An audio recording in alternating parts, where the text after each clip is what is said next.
Yani insan askerlik yapan insanlar görmüş muhakkak. Ordu olsun, tabur olsun, alay olsun.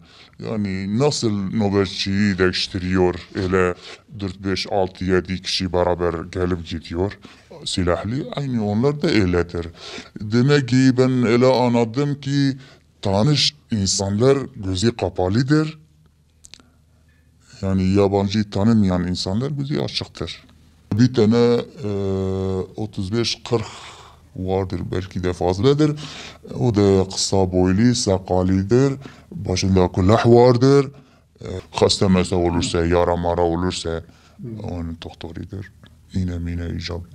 Orada baktım bir gün divar mi var yıkıyor.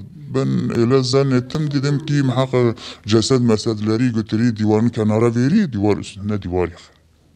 Öyle yapar. Ya o öyle yapıyor ya da koy muy bazı evler kuyu vardır içinde, ya koya bırakıyor.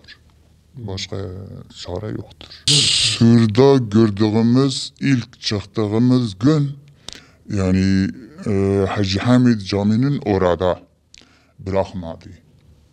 Evet. 2 sefer çıktık, bırakmadı orada. Di yasaktır.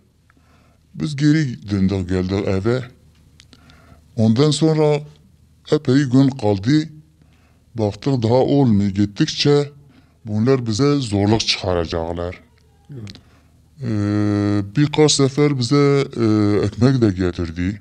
Yani öylesine. Yani biz böyle yardımseveriz. Ekmek getirdi. Ben ekmek aldım demedim, ben almayayım. Aldım. Bizim bir komşu vardır. O da tek başına evdedir. O da tek başına evdedir. Biz ona ekmek veriyordu. Yani kimse yoktur onun yanında. Ekmek yok, bir şey yoktur. Biz ona veriyorduk. Sonra öyle kaldı. Baktık olmuyor. Çocuklara söyledim, dedim biraz çamaşır mamaşırımızı hazırla. Gidiyoruz. Ola hazırladı. Biz dışarı çıktık, gittik onun evine. Onlar da hazırlığını gördü. Çıktık. Yani öyle ama söyle 3 ev beraberdik. Beraber çıktık. Çıktık. Onun bir askeri silahlı bizden beraberdir. Bizi bir yere götürdü. Biz Mardin kapının tarafından çıktık. Gittik, dedi burada bekleyin. Bizim yani büyüğümüz vardır. Onu çağıra gelsin. Sizi bırakıyor, bırakmıyor. Gitti çağırdı bizi. Bazı evler zaten oranın evi hepsi açıktır. Kapıları açıktır. O eşyaları hepsi içeridedir. Eşyaları da darmadağın etmişler. Bizi içeri koymak istemiş.